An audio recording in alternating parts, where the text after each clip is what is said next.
Okay, you ready? I'm ready. I love it. You're really into it. Thanks for being here.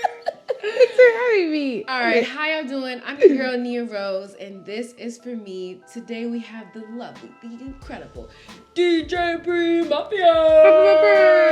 Boom, boom, boom, boom, boom. Thanks so much for having me, Nia. Oh my gosh. Okay, so before we get started, I love to give my guests flowers. And you are just such a beautiful ball of light, you know what I'm saying? And even though you're so well connected and, you know, one of the best DJs in our city, I feel like you're so grounded and, you know, always supporting other creatives. I saw you were on Past Aux, Who's Aux, Floaters, you know, all these local shows. And now this is for me. So thank you so much for blessing us with your glow. I appreciate you for having me. Thanks so much. That was so nice. Thank you for receiving this. So on one of those Past Aux, I think it was, you were talking about how your style of DJ, you know, you're doing the new rap, trap. You're not doing, you know, the mainstream. Mm-hmm. How did you develop that sound and that interest for your sets? I feel like that's always been my sound because, like, I grew up in the blog era. So, like, my perception of music is, like, my uncle's also a DJ. Mm-hmm. So when I would go out, you know, granted, you'll hear, like, what you hear on the radio. My uncle was, like, spending a lot of time in D.C. So he would play go-go music sometimes. He was playing Baltimore Club. But then I'm just like, man, I don't think people realize, like, outside of the mainstream music, there's so much music that people do not have accessibility to. Mm-hmm. And the main consumer doesn't know how to, like, find new music. So I always thought that's what DJs are supposed to do. And, like, you know, that's why I'm a DJ, like, to play new music. Because why would I DJ what other DJs already play? So, like, that's always been, like, my thing. But I think not being from here and trying to market myself, you want to be, like, open format just so you can make yourself accessible to more opportunities. But now that I've been DJing 9 years, there are so many open format DJs. Yeah. So it's like, how do I compete with them or how do I differentiate myself? And I'm also realizing that people want to hear a particular sound when they go out now. Like, they want to go out with the intent to hear new things, like not hear what DJs are already playing. So now in my 9th year DJing, I'm strictly like, you know, I've been open format, but like, you know, local music has always been my thing. But now that's like what I'm solely dedicating to, especially because I'm not DJing full time anymore. Exactly, because you're also an artist. Yeah. And so can you talk, I was going to ask you this later, but how has that process been? You know, you're focusing on open format. Did that affect the gigs that you got because of that, you know, specific niche or? Yeah, sometimes I realized I was burnt out. I'm not gonna hold you. It was a pool party that I did over the summer for, it was an all women's event and I didn't know it was gonna be all women there. I had to bring sound. It was 4 hours and like just realizing that like some women just don't know in regards to like music, you know, they were just like, we want to hear twerk music. And I'm like, hey, I'm here for 4 hours. Like, I don't think I'm going to play like 4 hours of just straight like twerking music. Like, I don't think I really had planned like pockets of like some chill, you know, cookout vibes, like, and then building up. And some people don't even realize like 4 hours is a long time to DJ and just kind of building that momentum and creating like a steady flow of the party. Like, I'm not about to come out the gate like playing Sexy Red at 2:30. Yeah. Like, I want to give a little time. So it would just alter in that way, but I'm just like, I can also put my foot down and say that like, I don't want to extend myself like that anymore. And it's also sometimes it's not really worth it because I'm gonna get to just do me. I'm like accommodating other people if I'm DJing for 4 hours. Like, I love that. And just hearing you talk about it, you're just, you know, showing me like how much DJing is an art form. Are there other DJs that inspired you in developing your own, you know, aesthetic? Honestly, I would say all the girls that I DJ with have, and there's a lot of women like DJs. You know, I think off Bucks, like Tyra the Zombie. When I see Tyra DJ first time, I'm like, not Tyra playing the Playboy Cardis and you know the deep, you know, SoundCloud flips. Like she was on it, and I'm like, okay, wow, you know that when I saw her, I'm like, okay, it's music that I played before, but I didn't know if it would be like receptive in the function because people didn't know the deep cuts like that, and just based off what kind of party it is. So like now I'm super strict and like you know, people book me. I'm like, hey, I'm gonna be this part of the function, but all the girlies for real, like Trilla, Tyra, Bass, DJ Not For Real. I hope I'm not forgetting any of the girlies, but they definitely have inspired me to be like, we kind of doing our own thing for real. Yeah, and I remember you guys hosted your own party. You know what I'm saying? Yeah, on Mothers. Mm-hmm. Yeah, so we have me and Trilla. So we collectively, it was a team effort of All Mothers because we were trying to come up with a name for a rave. And Tyra was the inspiration because she's a mom of twins. So I was like, we should call it like Mothers something. And Trill's from DC. She's like, All Mothers. So then we kind of collaborated on the name. And then Trill and I have kind of like taken it, you know, and just dedicated it to like all women events and just kind of like more like creative direction behind the scenes. But whenever we do things all together with me, her, Tyra, Ayana, and Bass, we call it All Mothers. So, you know, you've been here 9 years or you've been DJing? Yeah, I've been here the same amount of time in DJing. So it's since 2015. Okay, so somebody new's coming here. What's the first event you're pointing them to? You know, you've done Wild Days, you've done, you know, all these different events. What's the best one in the city? Like, okay, you have to make sure that you go here. Honestly, all right, this is on a personal tip. I'm no longer going to parties because of parties. Going to parties because of DJs. So now my thing is like, hey, you should see this DJ at this party instead of just being like, hey, this was going on tonight. Especially if I know that person, what kind of music they like. Because I think that the DJ scene right now, and this is also why I shifted out of DJing full time, is because the DJ scene is oversaturated now with DJs and with parties. And I feel like a lot of the parties really have the same aesthetic and it's like the same kind of like flow versus like, you know, nothing against Afrobeats and Amapiano music and house music, nothing against it, but I just think that there are a lot of DJs that throw those parties every weekend.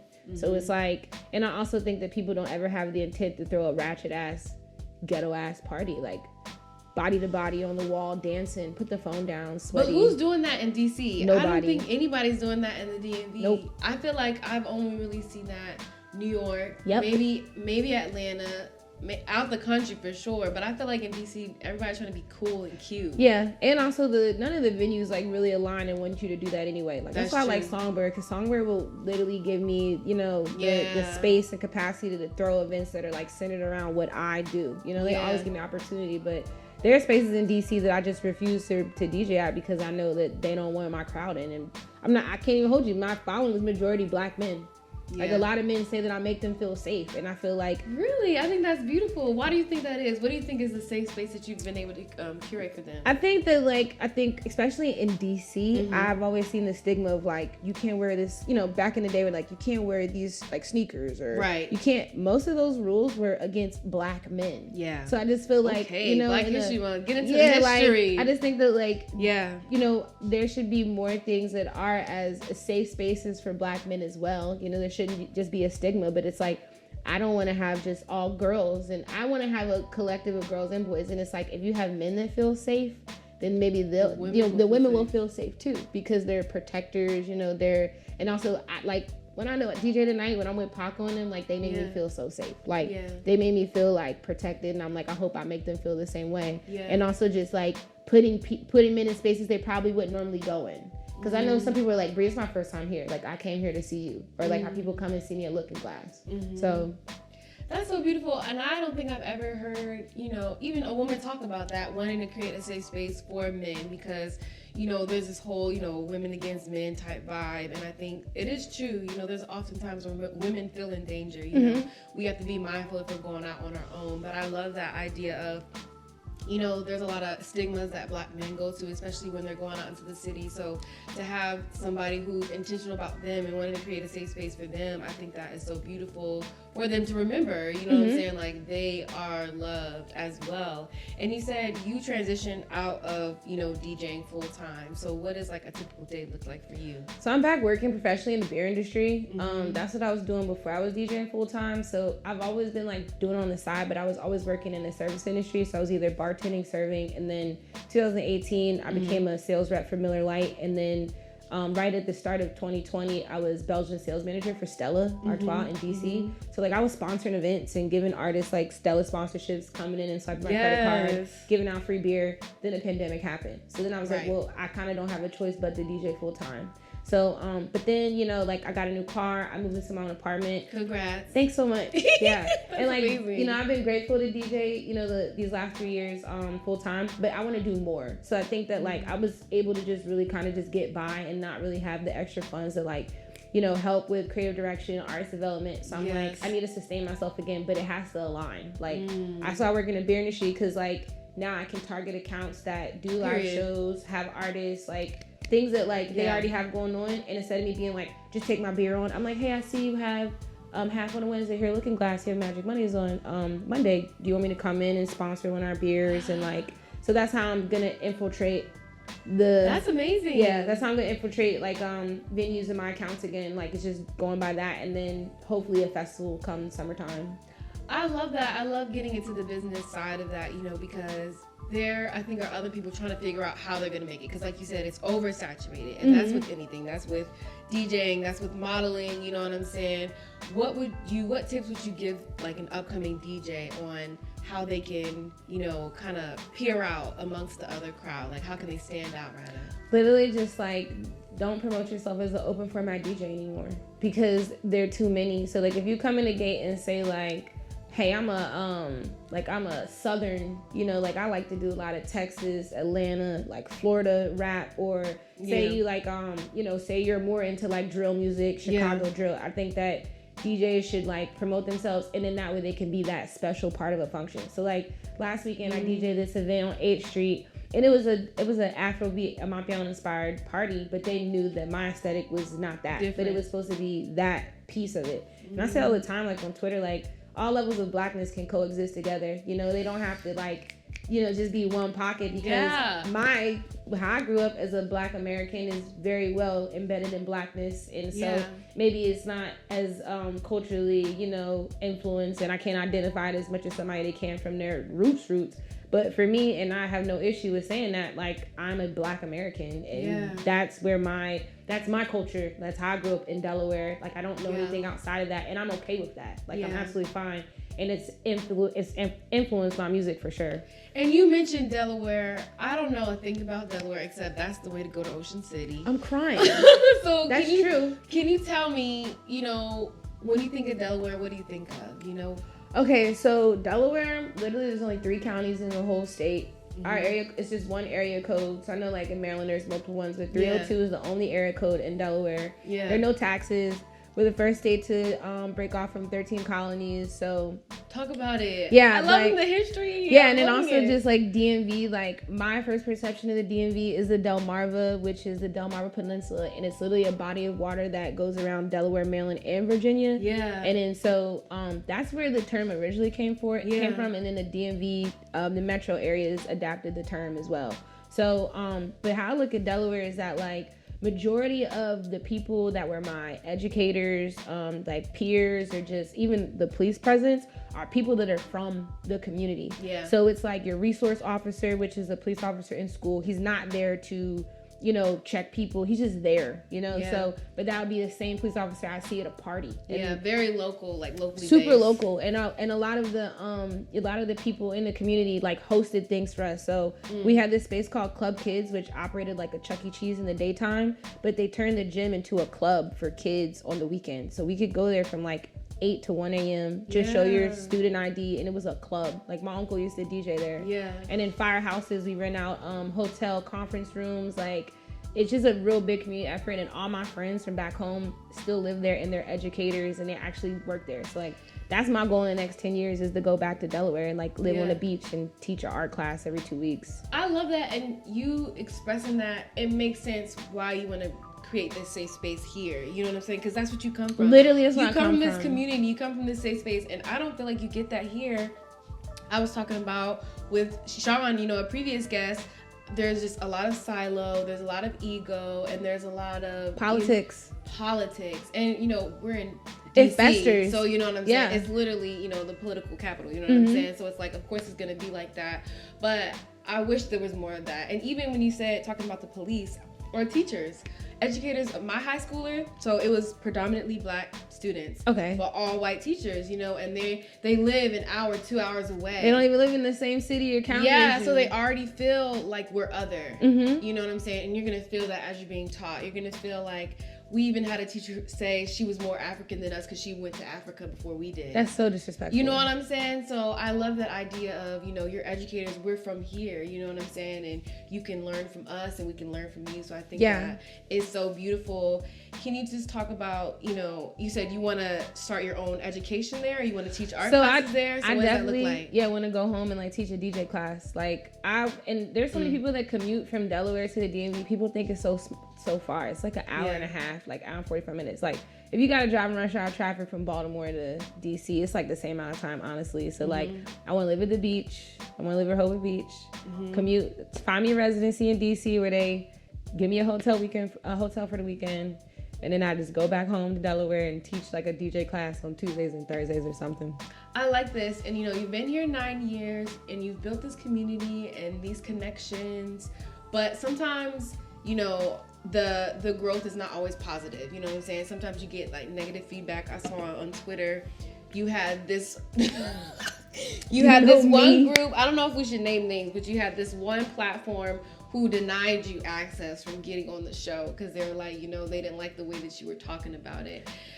And so can you talk a little bit about that process? What is that like, you know, speaking up on things that you care about and sometimes getting that backlash, you know? So Juice Jones, who was one of the security guards at Velvet before they closed down, started his own mental health and awareness platform. Yes. So it's called I think it's called Get Home Safely, if I'm not mistaken. That. And so like he threw this like pop-up and at the pop-up you had to pick an envelope off the wall, and this was literally after me like advocating for DMV artists, people threatening me, telling me I couldn't come to DC anymore, and they're telling me to stop talking. Yeah, telling me to stop talking shit about the radio. It was wild. So like I'm just going through this thing like, damn, should I like chill? Like, am I gonna stop myself from getting opportunities? And the affirmation that I picked up was like, I'm allowed to stand up for what is right. So I also realized like when I first moved here, I'm like, why aren't things like this here? And people are just like, that's just how things are. So I'm just like, well, how do you expect things to change if you don't speak up? So then I realized like during the pandemic when I was saying all these things about the scene, it was people that were DMing me like, I feel the exact same way. I just felt like things this way. So then I realized I'm speaking up for a group of people. And I also believe that what I'm saying is not, it's truthful. Like nobody's telling me that I'm lying. Right. You know, nobody's saying that what I'm saying is wrong. Yeah, so until somebody's like corrects me and say, actually, Bri, you've overstepped, you're wrong. That has never been the case in any of those situations. So I just think that like, I don't know why people think the DMV and Baltimore is sweet. Like, I feel like certain platforms don't go to other major cities and do the same kind of format they do for certain opportunities. So why come here and do this outdated ass pay to play kind of format when these artists are booking shows? Majority of them can bring out 20 to 50 people. They have projects and content, so why don't you just kind of influence it and kind of support it versus exploiting them? Yeah, and I think it comes, and you know, this is something I'm learning too, but I feel like it comes from one, like lack mentality.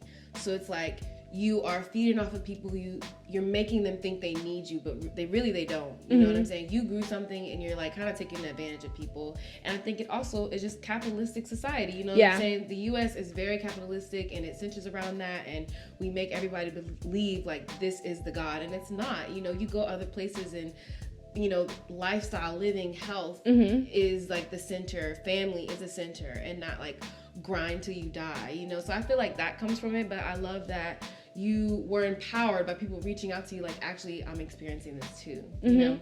Yeah, like nobody ever says that. And I also think that like, you know, people don't want to admit about like gatekeepers and shit, but there definitely are. There are people who are afraid of losing their status and their ego, and instead of collaborating with me, they'll just deny it because I'm speaking out on how you're doing things. I'm just like, y'all are moving backwards. Like, it's 2024. I feel like you can't, anything that you were doing pre-COVID, you can't be doing post-COVID. It's just not going to work. We're just in a different time, and people are way more socially aware, especially the artists here, where I'm thinking like, all right, y'all pay for this, and what is the return? You know, like, what do you get? I don't want a one-on-one one of these judges. There's so many platforms and videographers and photographers in the DMV. Right. That's not what they need. What they need is, they need resources, they need income, they need stability, they need sponsorships, like they need opportunities. They don't need them proving that they're talented to people that aren't even from this city. That's weird. Why are you gonna come to my city and tell me I gotta prove myself to you in my city? You should already know before you come here. Do your research and don't say I'm looking for the talent. It's right in front of you. And then what they do is they tap into the people who think they have motion in the city. But I'm not gonna hold you. Y'all don't have motion, because how can you have motion if you don't come outside? Like, I only see y'all outside when these brands come to the city, and then y'all want to put on a photo op and take pictures. But you wasn't at Open Gym last week. You wasn't at AV Sessions last week. You wasn't at church on Sunday. You wasn't at Boom Boom Room. You wasn't at the Art Farm tonight. You weren't at any of these local things that go on. But when people and entities want to come to the city, you want to act like you know everything. I don't like that. Yeah. There's no proof in that. And it's not genuine support either. Yeah. It's just if I do, what is this in it for me type shit. Yeah. So what are some things that you are liking in the scene? You know, what are some things that you're inspired by in the scene? I'm loving that, so I moved to Baltimore 3 years ago. After, it's crazy because I was just with Bobby last night, but we were doing a short film music video for our homeboy K. Woods. Yeah. And going back to Delaware, even though I grew up in a predominantly black neighborhood, I definitely grew around poor white people, poor people of different ethnicities and races. So for me, there isn't really a clear divide of rich and poor in where I grew up in Dover. I lived in low income housing, and none of my friends never knew that until one day I had to stop in my crib and go to the beach. So I'm like, hey, I gotta get my swimsuit. And my homegirls are like, we did not know you lived in River Chase. And I'm like, yeah, but that's the thing about anybody in Dover, unless y'all are real close friends, you'll know what neighborhoods you come from. But coming to Baltimore, I'm like, it's super diverse. I like coexisting with other races that come from the same struggle, because it's kind of like a median of what we're going through. So in Baltimore, I'm like, I like this mixed energy because I'm around different types of people, but they in the same struggle or they're in the same environments. There's really no divide. So I'm loving now how there are way more artists that are working with Baltimore artists, and now people are not looking at it as so far anymore, and it's a gradual respect. There's a platform that I get into it with all the time on social media, and I'm rightfully so. They chewed her out for saying that Baltimore claims the DMV when it's convenient for them. They absolutely did not. Maybe certain brands because before COVID, y'all have pushed Baltimore aside so much. So if you are from Baltimore, in order to feel inclusive, you say, nah, Baltimore's part of the DMV because you want opportunities.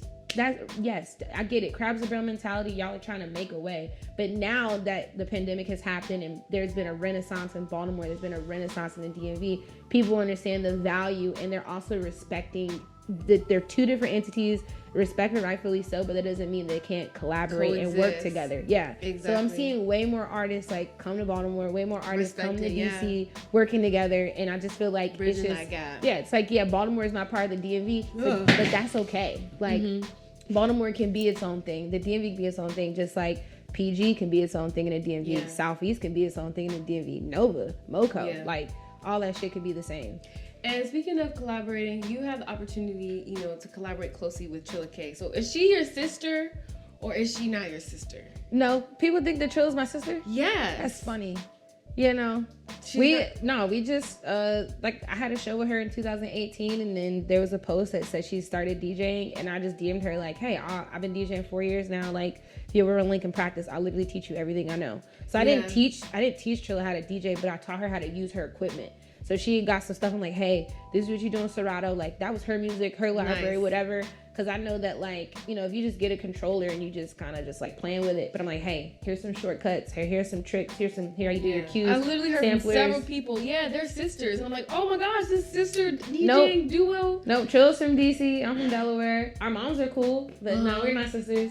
I love that. How is that collaboration though? Working together now, doing gigs together, seeing each other. It's natural because since Trilla is from DC, she went to Towson, and that's why she has a Baltimore following from being there, and she had a blog. So she was covering musicians and just creatives and artists in the DMV. So then I had been DJing for so long and had relationships with venues, but she had way more community and a following. So we kind of I, brought my, knowledge of DJing and some of the spaces that I DJed in, and she brought her following, and then from there it was just kind of boom, and it took off. 2019 took off for us. Then we moved together in a house in College Park. What happened to the music video?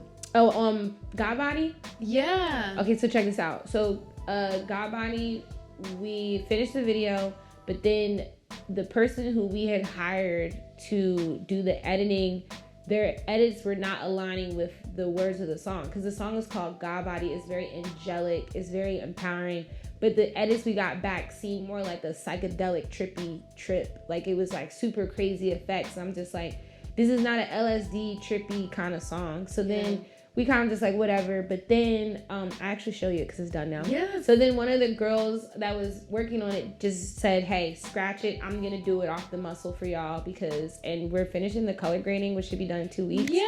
I'm going to show you the video before I go. Because that was so fire.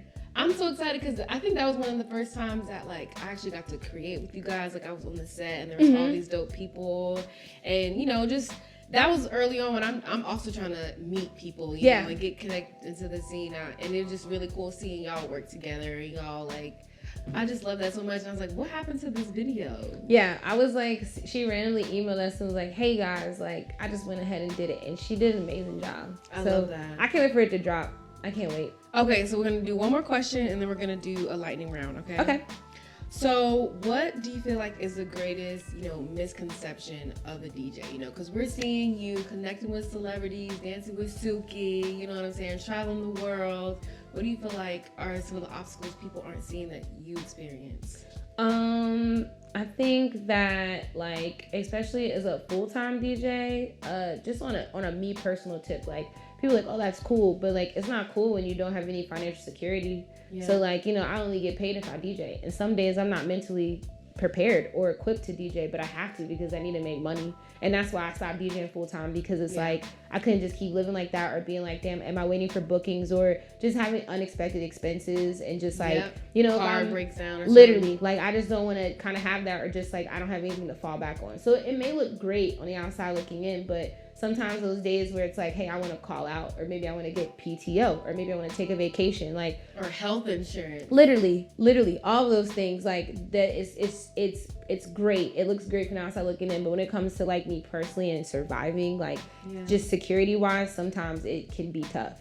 One more question. So before the lightning round, you mentioned, like, you know, when you're having those low mental health days, and that's also something that's important to me. How do you manage your mental health? You know, now you're doing the beer industry and you're also doing DJ, and you would be posting like back-to-back days. You're staying till 3-6 a.m. in the morning. How do you take care of your health? You know, you can't be drinking every night. You know what I'm saying? You can't be doing energy drinks every night. But what does that taking care of your health look like? My friends. Yeah. Like, you know what I'm saying? Like, luckily, people always be like, I'll never go on Twitter or social media and be like, I'm having a bad day. Because I can't stay in the generic. If you need to talk to somebody, no, I don't ever need to talk to anyone. That's just me just putting shit out in the universe. Because, like, just sharing. I have a great village. So, like, I never have to, like, sit in my thoughts, harbor my thoughts, you know, and not have to, you know, just make myself a hermit. So, literally, like, you know, I have my good friend Rose staying with me until they move into their space. That's been a tremendous help. Trilla and Mark, you know what I'm saying? Like, Anthony, who's here, like, I'm very, very grateful for my village, and I feel like I'm never alone. Because I feel like before, when I was DJing, when I didn't have a following like that, sometimes I was extremely skeptical of my DJ career, because I felt like it wasn't taking off as fast as I thought it would. So, you know, I'm thankful for them, and even my mom, just like, I have a nice village. So in regards to my mental health, is the only times where I'm really bad on myself is when there's things I can't take care of, and I'm one of those people where I want to do things now. Capricorn. I want to do things now. Like, I had an issue with my car, and I was like, no, I need to take care of this today. And I made sure I took care of it today. It couldn't wait. I'm one of those people, even with my face tattoos. Like, I'm like, I need to get them on now. I feel that, like, that impulsive energy, like, you just need to follow it, you know? Okay, beautiful. All right, lightning round. Okay.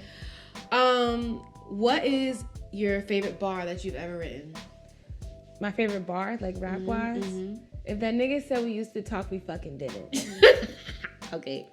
Which artist out now matches your alter ego? Sexy Red. If you had 30 days to live, what would you do?